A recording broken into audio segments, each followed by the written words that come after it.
If you're just joining us, we're going to get started actually right now. Welcome everybody to this trade pending session live stream. I'm not sure what you call it, but it's deep thoughts from three smart people, which is why I'll be leaving momentarily. I'll be checking out here. So let's get going. Let's meet our crew here. All right, we've got Brice, CEO. Hey Brice of TradePending. Ron Frey, good to see you again. Hello. And David Metter. We'll let you guys do some introductions here in a minute, but thank you all for joining us here today.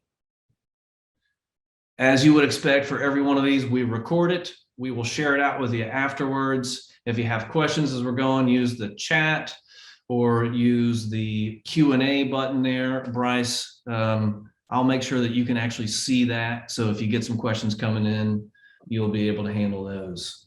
Perfect. All right, if you haven't yet, follow us on social media. We do things like give away chainsaws and orange coolers and orange guitar amplifiers. If that's not reason enough, there's some other reasons there too. Please stick around. After these guys are done breaking it down for us, we are headed up to this 5-story parking deck right behind our world headquarters in Chapel Hill, North Carolina, and we're going to be dropping one of these birds off the roof, and it's going to land on a dealership's name. So people who have registered for this webinar, whichever one the beak lands closest to, will win Thanksgiving lunch for their team, and we'll donate $500 to the charity of your choice. We will be live streaming that, so if nothing else, that may be the most exciting thing you see today. It definitely will be. Yeah, right. And then lastly, for trade pending customers, today is the last day you can nominate your dealership for the Wobbly Awards.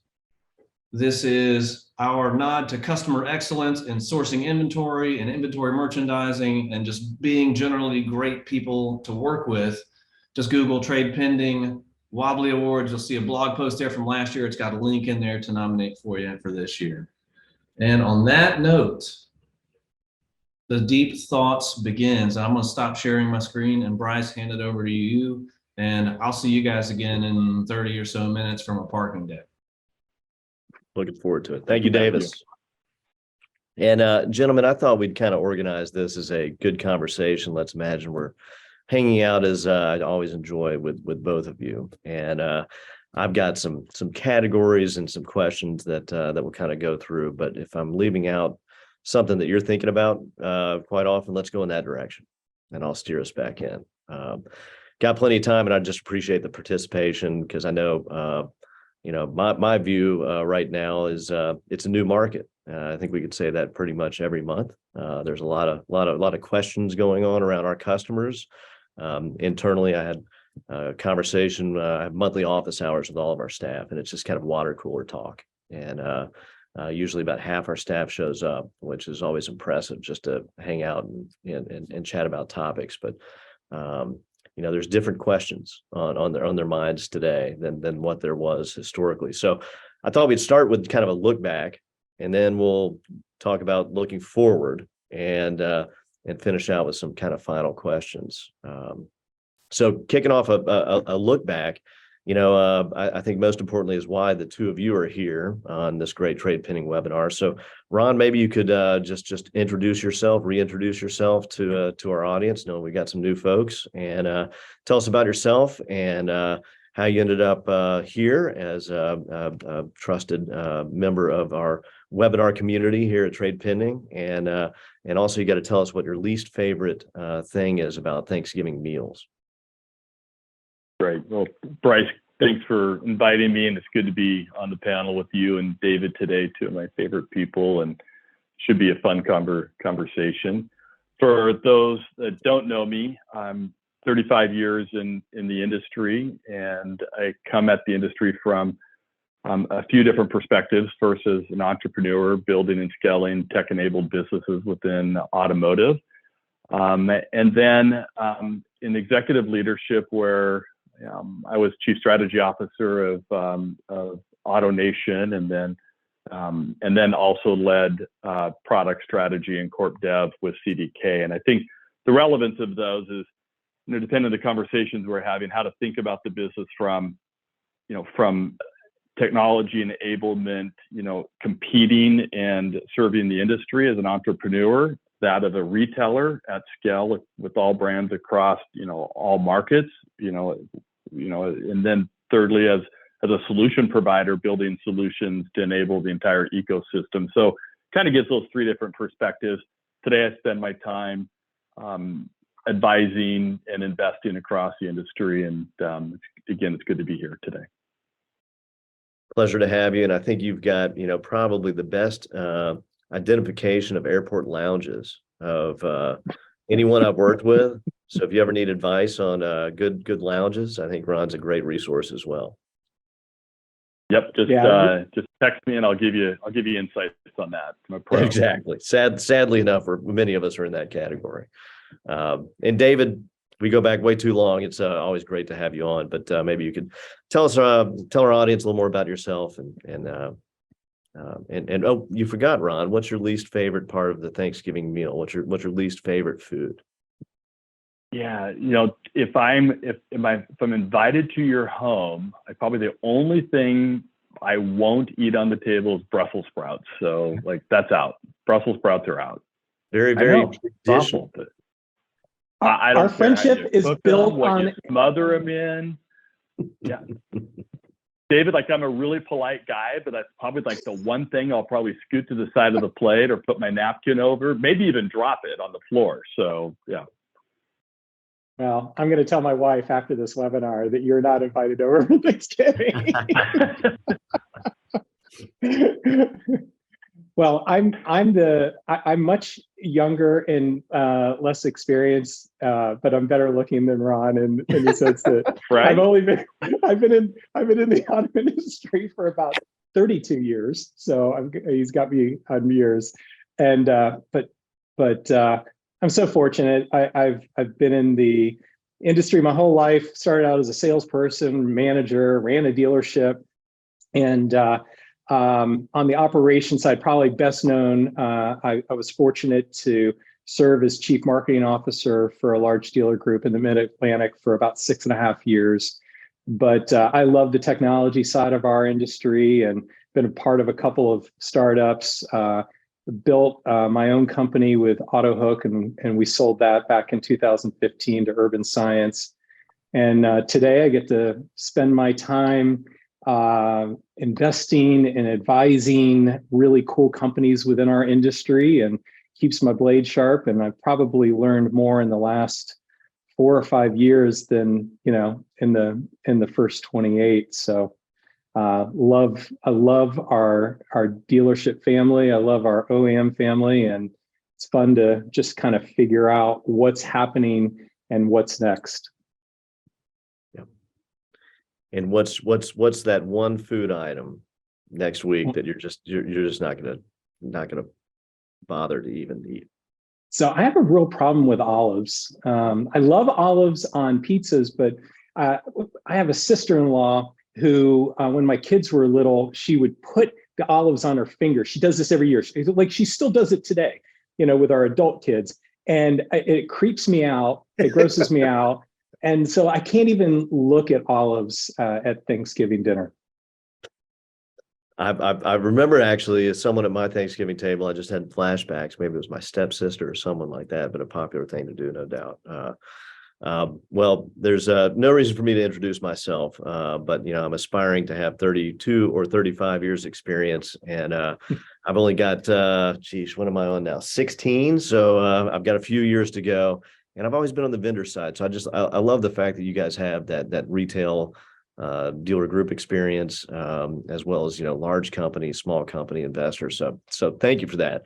And we've talked before. So my least favorite, by the way, cranberry sauce. I don't know why. I don't like fresh cranberry sauce. I don't like canned cranberry sauce. I just don't like cranberries, it turns out. So anyhow, but looking back, I mean, there was a lot of different I think there was a lot of common perspectives on how this year would go, and it's mid-November. 2022 is almost over. So if we look back to the predictions that we were hearing in the industry as well as making, either one of you start off. What met your expectations and what surprised you the most?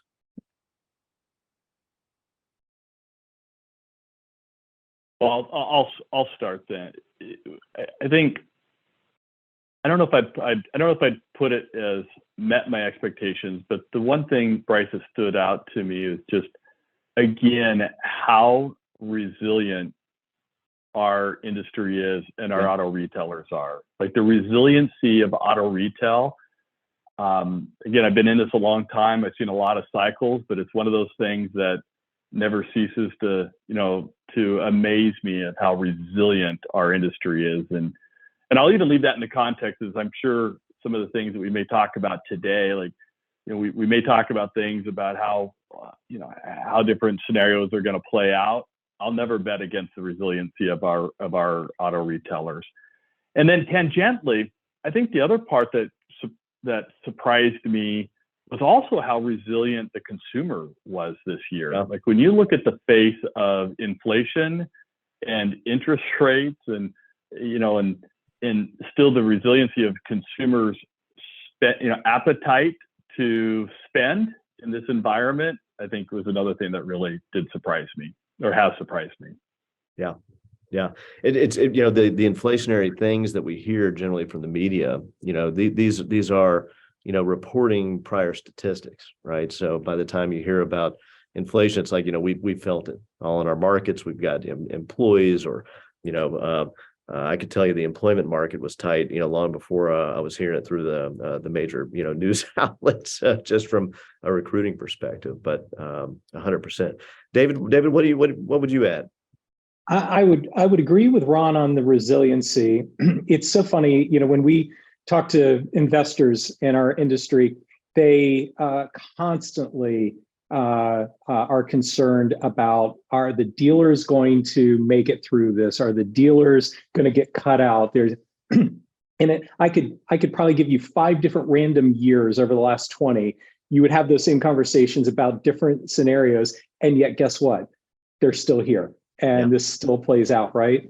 The thing that I wouldn't call it met my expectation, but I saw it coming, was and not to kind of kick the dead, but you saw the direct to consumer plays like Carvana and Vroom, like you could just feel like that was not going to be sustainable. You could feel it. And as it played out, there were people who were surprised in the marketplace that brought up different concerns. But like and I still don't see the end is near for me, like in my personal views, but like you could have seen this coming a year to 18 months ago. Yeah, it's interesting. The analysts, finally kind of catching wind and reporting, wow, it turns out that, this cost structure or this operating model was unsustainable, and people predicted it. I don't think you could figure out how to time when to place your short bets, perhaps. Yeah, for sure. The one thing that's been really interesting to me is how predictable and unsurprised I am at return to inventory levels. Or now starting the process of returning to normal inventory. I got some interesting stats I'll throw out to the team as well, but I don't think there's been anything surprising. Once you get to where you are in today's date, like November, sometimes we have some dealers that are surprised. But I remember back to 2008, and certainly inflationary concerns, but recessionary concerns, and most of the dealers did quite well, and they survived and thrived because they just operated consistently. The folks that had trouble, I think, were holding on to a relic model, that hurt them. So I don't know. The more things change, it seems the more things stay the same in many ways. Which does lead us to kind of another question. I think Ron, we talked a while ago about this concept of decoupling, used new car transaction. I love that term, and I've seen it, play out. I think it's been almost a year since you introduced me to that term. But maybe you could tell us, remind us what it is, and how is your view on this decoupling, changed, if any, over the last year? Yeah. So I guess first I'll define what I meant by that, and what I did not mean, and then what does it mean? What does it really mean for the industry? But look, the idea is that there was a time not too long ago that if you wanted to trade in a vehicle, you really had two choices. Like you went and it was part of the transaction with the franchise dealer, or you sold it on your own through classifieds, right? So, for the most part, like those are your two options. And the auto retailers had a pretty captive audience when you came in to trade that vehicle. CarMax really began to change that concept, and they had a pretty free ride for a decade. Like it was one of the the best kept secrets out there was that like this was an acquisition. One of their key pillars was that they were an acquisition machine, and part of that acquisition machine was purchasing vehicles off the street from consumers. And look, there's enough flow into auto retailers where there wasn't a lot of concern about that. But if you fast forward to where we are today, consumers have real, viable, and a multitude of choices now when it comes time to disposing of their used cars. And a consumer easily can go online with a variety of sources and get instant valuations on their vehicles, instant cash offers that I can compete against a variety of people that are bidding for my vehicle, and these bids are market. And the consumer now has an option. So when they now go to the dealership, they are highly informed about the value of the vehicle, and to the degree that the dealer is inclined to match it, if they're bringing that car in or beat it, like they're going to win it. And if not, they're going to take the car to another means, and that car is going to get transacted most likely for the value that they were told.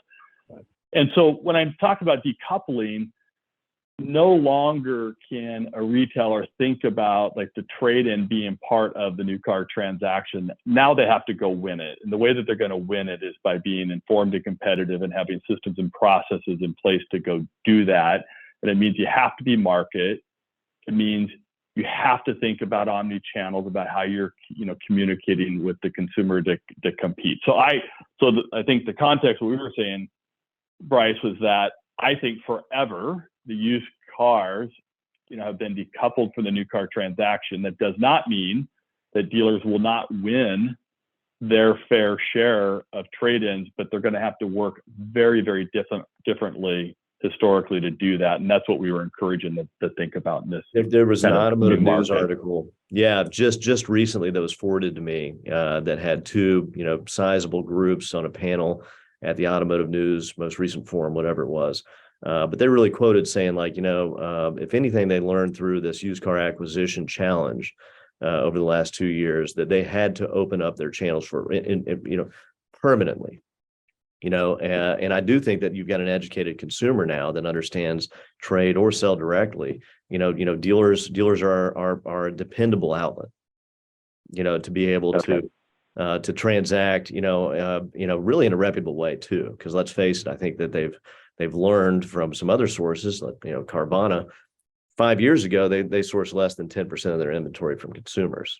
2 years ago, they launched their own wholesale platform because they bought so many cars from consumers, they couldn't sell them all. So they had to dump them on dealerships. And then a month ago, Carvana announced that they were getting rid of that auction to focus on their core business, whatever that is. So maybe it's the core business is now sourcing, less than perfect vehicles as they started to do. Well, I think for our customers, we've certainly seen more and more interest, in concepts around buying centers and creating a real branded experience, that's part of the community now, right? People understand, CarMax, while advertise their way into a default option, all these other franchise dealerships are ready to compete. Hey, Bryson, I want to be really clear. Let's spend just another quick minute on it. Look, I think if I try to net it down, dealers have a right to win. Auto retailers have a right to win more than their fair share of trade-ins, and I think they will continue. So that does not mean like that audience goes away. What it does mean is if you do not use modern practices, like thinking about how do I create convenience and ease and seamless and competitive values, like if I'm not thinking about those things and I'm stuck in the past, I will not win my fair share. But consumers, like they trust the brand, they want to do business. It's certainly a lot more easy, and if they create the systems and processes to compete in a modern retail environment, they're going to win more. Right. And so this is their opportunity. So it's not a threat. It's really an opportunity, but you have to think differently. I couldn't agree more, which brings us kind of to the current situation where for 2 years we saw rising values on vehicles. And a lot of interesting dealer behavior around that, whether it was selling new or used. Here's some stats, and David, maybe you can kick us off with any thoughts on the current environment, and values. So September, I'll just quote, fairly recent data. There was 1.32 million vehicles in stock. That's 42 days supply, according to Cox. Give them credit when I can quote them. And that number was up 500,000 units from the year prior, September of 2020. So that the biggest kind of point to that stat for me was, wow, just over a year ago, we only had 732,000 units, which was just shocking from a supply perspective. So it's climbed to a massive 1.32 million, which, by the way, is up 90,000 units from August of 2022. That's about a 10% increase. I did the math for everybody here. So a 10% increase in 1 month feels pretty big, and then if you go back and compare that to September of 2019, though, those 1.3 million units in stock today is down 2 million from September of 2019.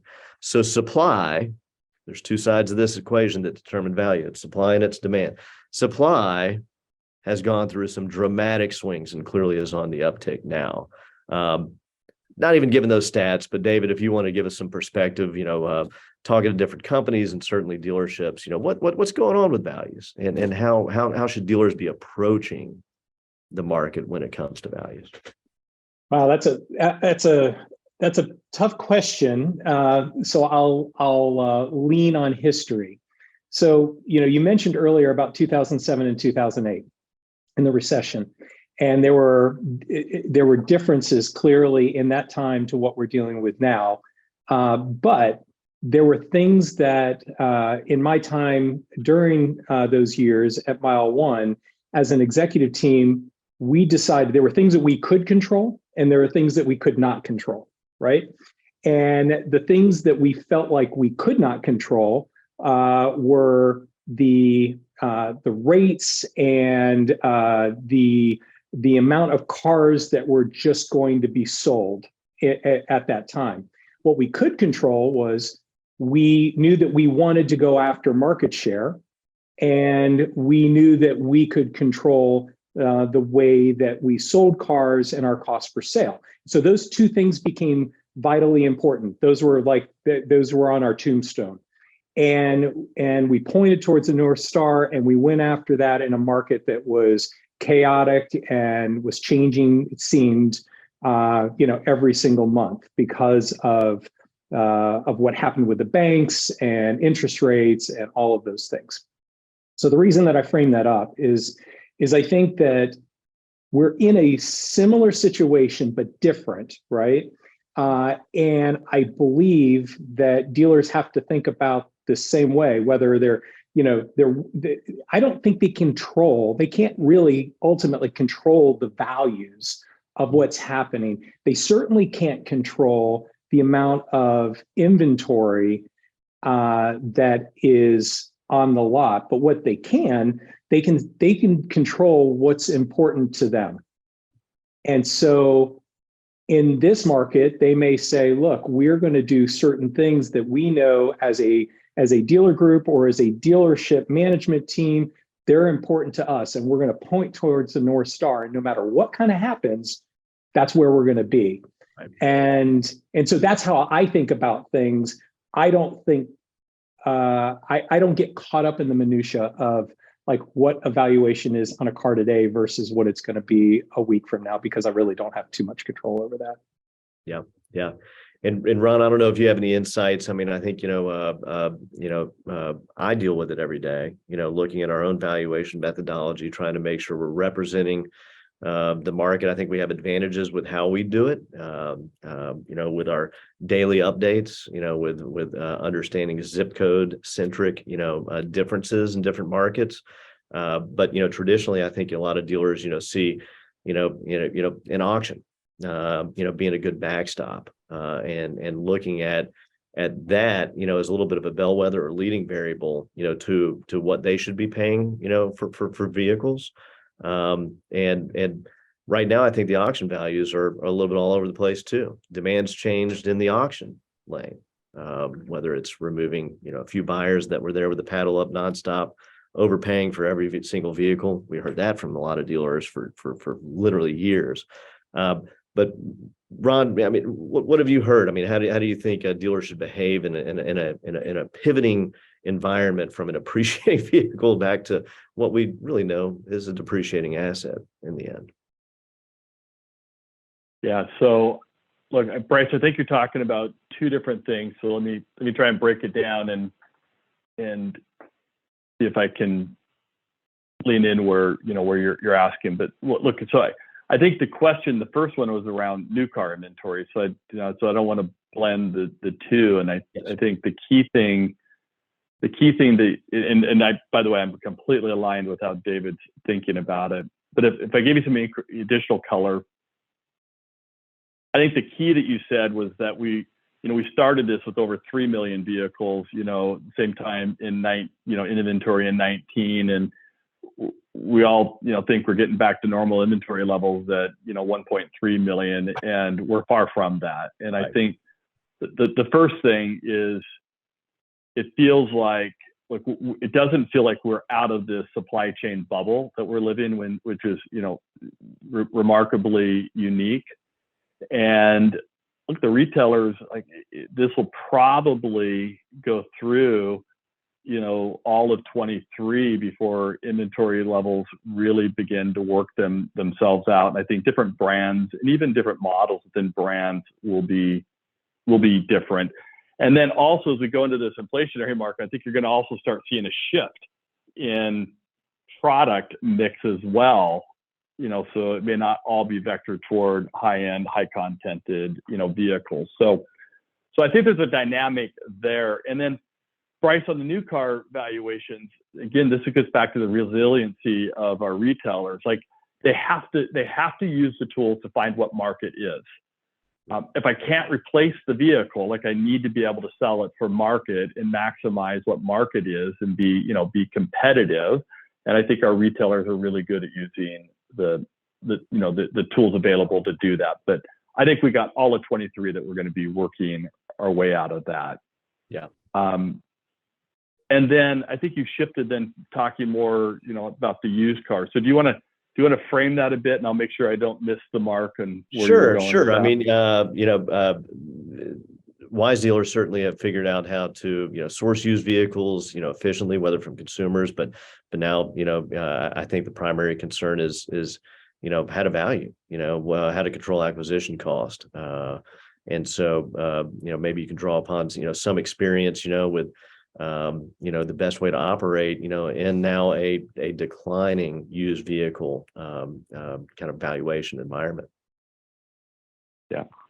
Look, I think, David, I'll be really interested in your take on this too, is that as the market begins to adjust, what I think you're beginning to see is you have to now put some of those controls back into place. And so if markets are going to start to normalize, then you can't just simply hold vehicles. You've got to start going back to, bucket pricing, just in the market, thinking about, turns, hold times. And it doesn't take long it's like exercise. Like it doesn't take long to get out of shape in practice, and it takes a bit to start, getting those disciplines back into shape. And I think that's what we're seeing. I'll give you 2 data points though of how I'm thinking about it, Brice, along the way. One is, look, if you go back and you look at pricing of used cars, here's what's not happened. And I don't know that, some of the talk tracks makes it feel like pricing has dropped off a cliff, and like we are still at unprecedented values. Like, Right. Have they adjusted down? Yeah. Like, did that inflection point hit? Yes. But let's be clear, like prices are still at like unbelievable, remarkable highs. But they'll probably taper off to whatever, the new norm is over this period of time as new car inventory also adjusts. So we also are probably going to be living in a world where it takes another year or so to start working that out. But I got to put those disciplines into shape. Here's the second thing. If you look at, Brice, if you went back to the same statistics and you looked at the typical ratio of new to used transactions for our franchise retailers, like I think you're going to see like maybe a 2 to 1, 2 new to 1 used ratio, right, where I think the very best operators aspired to be to a 1 to 1 ratio. And I think if you look at average across the board, like we're probably like 1.4 used to a new today, like we're somewhere in that zip code. Right. And I don't think that ever goes away. And so now you have disciplines about I'm not going to, like, no matter what I do, I'm not going to get that through a vehicle, my trade-in. So I better be an acquisition machine. I better know where market is, and I better have the disciplines as, back to the stuff. Like as the market changes, like how am I pricing, how am I manage my inventories, and how am I manage my turns appropriately to be competitive in a changing market. Yeah. Yeah. We've seen a immediate shift in some of the conversations we're having with prospects. Not only obviously we can always help with used vehicle acquisition, as a lot of dealers relied on us the last 2 years, but how they're merchandising, it's kind of back to basics, back to work. Investing in tools that can help. From a bias point of view, that's also what we do. But for 2 years, I think you don't have much. Well, you've got some scar tissue, from sales folks not having to try hard, right? You don't have to stock the right unit. You can stock any unit. You don't have to advertise an overaged unit. You have no overaged units. You don't really have to merchandise uniquely because everybody's going to take whatever you have. And so I think it's kind of a refreshing back to norm for me. And I'm hearing, I've read another article just on, the challenges when it comes to dealerships and training staff, right? It's the same market, different environment, but you probably have, given the employment challenges, a lot of new folks that the only market they know in automotive is the one they've experienced in the last 2 years. So it's going to take some time with staff. Anything to add on that, David? And then we'll look forward.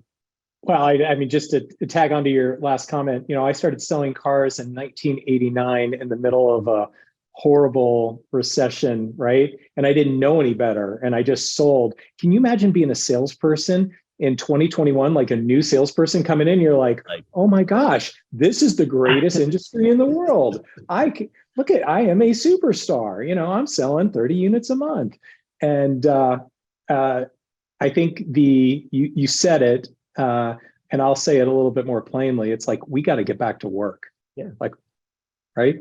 Yeah. Yeah. The only thing that I would add around the inventory, and this is, there's no data behind what I'm about to say, just anecdotal stories that I've heard over the last month. A lot of people ordered vehicles over the last year, right? There was just this heavy order burden. And those orders are starting to come in. And the majority of them, let's say they're legitimate orders, like the 3 of us ordered cars. But But what is happening is because interest rates changed, saw this in the housing market and construction loans. Like if you had a construction loan 6 months ago, it looks noticeably different right now. You're struggling, right? But the car market's the same way. And the people who are watching this have probably seen this or felt this, where you ordered a car for somebody 6-8 months ago, it comes in, they may not qualify now, or they may not be able to afford the payments because they've gone up $30 a month because the interest rates have changed dramatically, right? And so all of a sudden, these vehicles, these units are coming available when they weren't. And so there's inventory that is starting to accumulate. And then there's some not so legitimate orders that some dealers put in the system. And those cars, if these units aren't being sold and you've got regular stock units, then all of a sudden these unattended ordered units start to come in. Like I think we may see the new car inventory rise here more than just the 10% that you reported. I think we may see in the next 3 to 4 months that go up because the buy rate may stay the same, even if interest rates stay the same or go down. But I'm wondering what that inventory looks like and how does that affect used cars? Yeah, like if I can't afford the car that was coming in, but I still need a car, does that put more demand on that used car market? Because, now that's the option that I'm going to look at. I think that, dealers were, for the last 2 years looking to stock, anything they could. But to your point, I think, maybe this is a good looking ahead. I'd predict that they really start looking to stock, slightly higher mileage vehicles, that do represent a more affordable payment, given higher interest rates, to the same shoppers that are showing up their website. But not everybody can afford necessarily that new car or that additional $100, $150 per month on the payment. So they got to diversify, perhaps, the inventory that maybe they didn't retail 2 years ago, but they have to look at now. I was talking about earlier, if you don't mind, just one last thing. We talk about what we can control, right? And if you do things like that, then you differentiate yourself in the market. I guess in the theme of deep thoughts, I always think about Jack Handy, and I go, if we all just switched to cursive and ordered a bunch of stick shift cars, we could literally cripple an entire generation of buyers, right? We could, and it's so funny. You mentioned cursive and stick shift, two things my kids don't know how to do, either of them. Proving my point. So looking forward, and we had a quick delay in our recording, but we'll stitch that together for our great audience because I hit the record button again, Mr. Davis. But let's take 5 minutes before we throw birds off a roof and give some charity money away, and just talk about the future. And I don't really have a specific question, but thematically, we've talked about values, we talked about inventory and supply. So let's switch gears a little bit and talk about maybe like EVs. Some dealers, I have different conversations when it comes to EVs, value, supply, how they're going to be distributed. So, I'd ask you, what are you thinking about, in EVs, and in particular, like how's the dealer mindset around EVs going to change, whether it's managing their inventory or just how they're marketing to customers. Any thoughts on EVs are welcomed. I mean, I have a ton of them, and only because that's a poor question. Yeah. Well, only because I'm a student of the industry. And so, a year ago, we went out and bought an electric vehicle, and now we have a second electric vehicle in and I'm not pro-electric by any stretch. But I wanted to be able to be able to answer questions when asked about how do the vehicles, how are they, like, day-to-day driving, long-term driving, what's the infrastructure, all of these things. And so, like, I can tell you that I believe that there should be an impact in the resale of electric vehicles that is completely dependent on the infrastructure or lack of infrastructure as it relates to that. Because, and I'll throw this example out, like, what would the resale of, let's say, a Honda Accord, gas Honda Accord be if there was one gas station every 250 miles, Yeah. Yeah. right? It'd be a challenging asset to purchase. And so in my world, in my view, in my opinion, when I have these two electric vehicles and I'm traveling all over the place, one is super easy to charge because there is an infrastructure of charging. And so I believe that the resale value of that car should be here. And then I look at the other one that is not the same manufacturer, different manufacturer, has a completely different infrastructure of electric charging stations. And if that doesn't exist, should that retard the resale value of that car? And I would argue that it would, absolutely. And so that's I'll get off my soapbox, but like that would be my first thought of many around, the EV market and the resale of the EV market. You have to service it. So I've been on the Rivian pre-order list for almost 2.5 years. And if anything, it was a kind of an experimental participation for me because I love my gas powered vehicle, to be honest. But I'm intrigued. I'm intrigued in connected cars. I've got to get involved. I've been on every email communication from Rivian for the last 2 years. Just last month, I got one email from Rivian that admitted that the delivery of my R1S was going to be factored into where they had service centers and infrastructure to make my ownership experience good, which is crazy. Like without that statement, I would have assumed I was just on a list and Brice was next. So boom, he gets the vehicle. But finally they admitted, and guess where they don't have service centers? In North Carolina. So maybe another year and a half, I'll still be talking about this, but they're admitting finally, that they want to let inventory into, a market and an environment where they can actually service them. And I can have a better ownership experience, which Ron, you're shaking your head. I mean, I think, our OEM friends and our franchise dealers, have a huge network well ahead of the non-franchised folks out there too. So anyhow, that's what I was going to tell you, Brice. Is look, I think you should stick with our legacy franchise retailers. When you order your vehicle, because you'll have a better experience.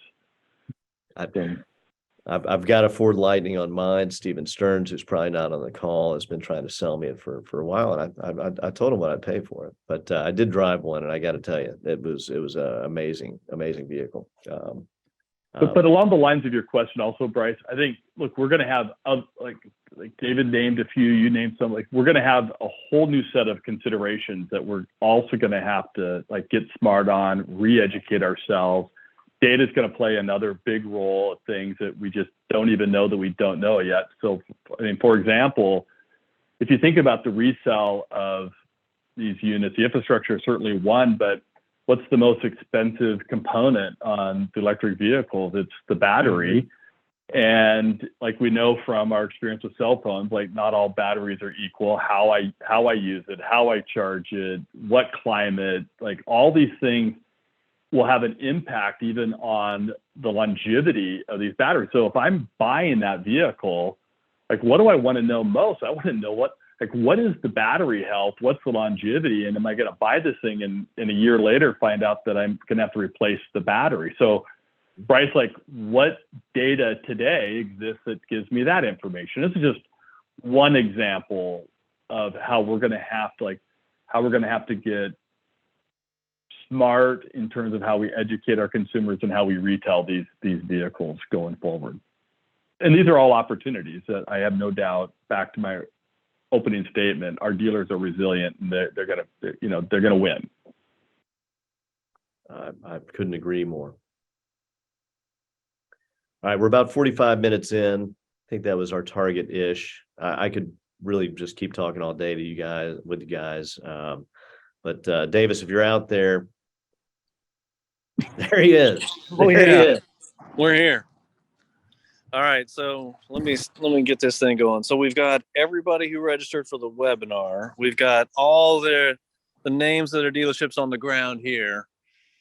We've got Jesse, the fearless marketer. Are you there, Jesse? I'm here. There she is. Oh my God, she's up there waving. That looks dangerous. I'm so terrified of heights.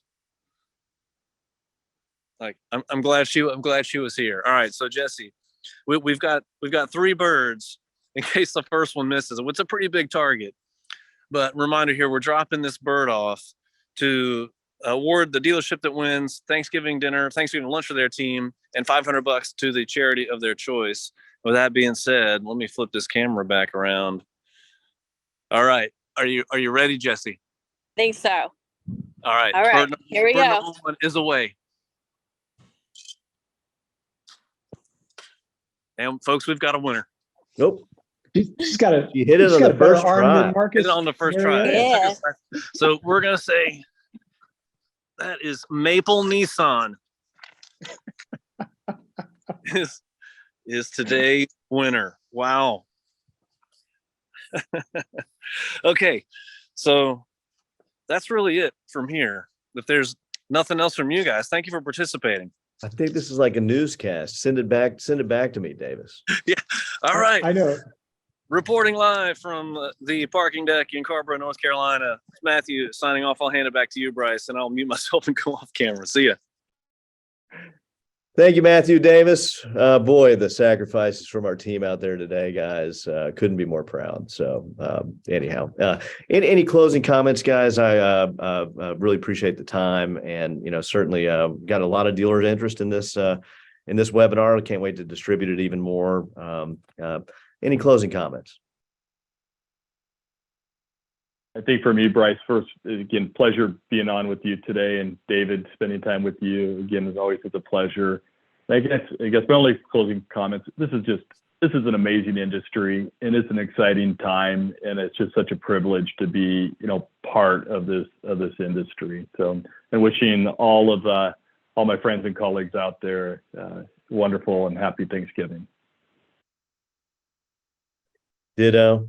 And David, interrupt me if you want, but I really appreciate your participation, your guidance, and I ask all retailers, email me. Let's keep the conversation going around our industry, and hopefully TradePending can help you as your goals continue to evolve or stay the same.